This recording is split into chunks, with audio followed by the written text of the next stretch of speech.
My next guest is a rabbi, an author, a mom, and a big sister to me. Please welcome Rabbi Susan Silverman.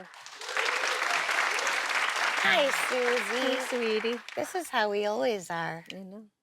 On a bed, snuggling, talking, shooting the shit in front of millions or possibly hundreds of people. And here I am, so happy that you're here. My third favorite sister, you guys. We grew up with no religion. I don't know if you'd say atheist. I would say agnostic. Or I don't know. How would you say we were raised?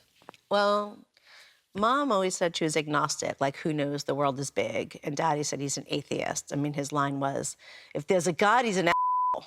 So it's like, if anyone wants any tips on raising a rabbi. You went to BU, you went to Harvard, la-di-da. She's so embarrassed. Why are Harvard people always embarrassed they went to Harvard? I'd be like, anyway, at Harvard, I'll have 2 hot dogs, please. And then you decided all of a sudden you're gonna go to rabbinical schools. And Dad said what? He said, a rabbi, when we found out you were Jewish, we sat Shiva. Google it if you don't understand that. But I don't know what it is that ties me to Judaism other than I'm just Jewy. But, like, what is it for you? What is your version of religion? So for me, it's the repairing the world, being God's partner, not being like at God's whim or God's, subservient to God, but actually being God's partner and saying, the way the world is right now is completely uncool and I need to change it. Like, it's not acceptable, and it's not like, oh, this is how God made it. It's like, no, maybe it is, but it's f***ed up, and we got to do something about it. You talk about in your book about how, like, you're allowed to be angry at God and you're allowed to get pissed at God and you're allowed to, do that. You were arrested 3 years ago. Why don't you tell us about it? Why don't you explain yourself to this audience? So, wait, you're talking about the most recent arrest? Yeah, well, you've been arrested many, many times. I've been arrested with you. You were like 16? I was 17. 17. Okay, tell me about your most recent arrest in Jerusalem, where you live.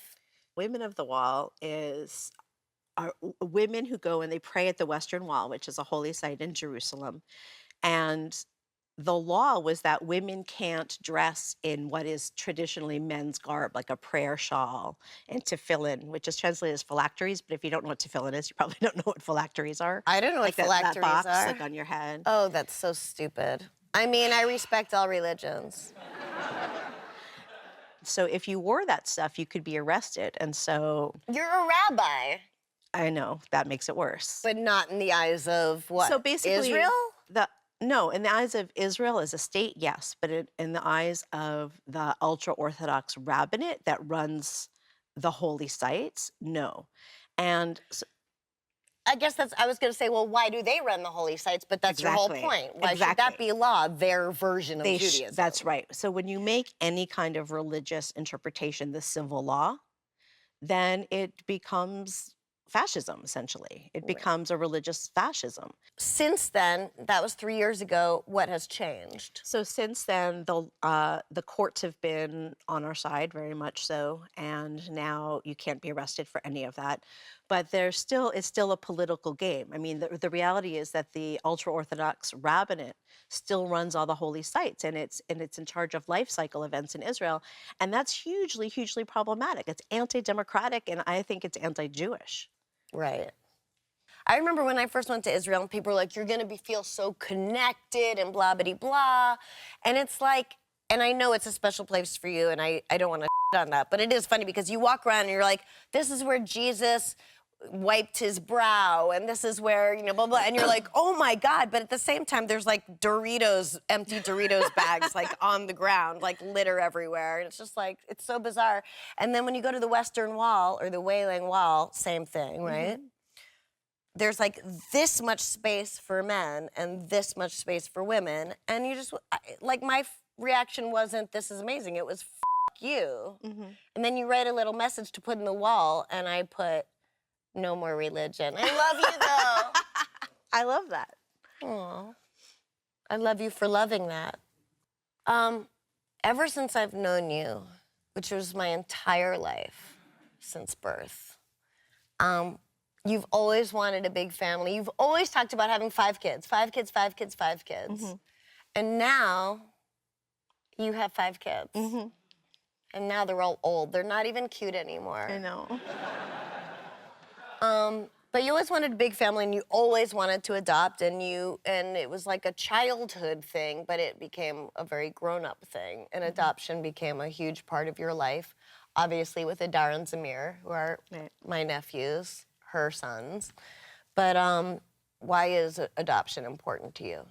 There are 400,000 kids in the foster care system. There are between 8 and 12 million kids in institutions living outside parental care worldwide. There are tens of millions of kids on the street. For many, many of those kids, the best option for them to have a permanent loving family is adoption. Not for all, but for many. Kids who... Could you say those numbers again?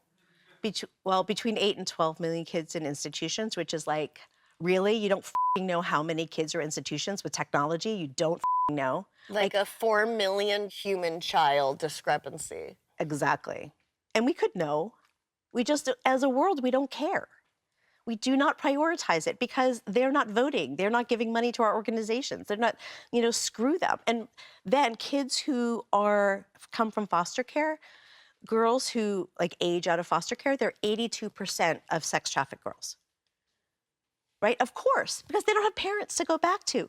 There are literally pimps waiting outside of institutions on release days, waiting for the kids to come out. When females age out of or boys to orphanage. different kinds of trafficking. This is what happens. So if we care about homelessness, we care about poverty, we care about these issues, let's friggin' stop it. Let's give these kids permanent, loving families before they age out of the system.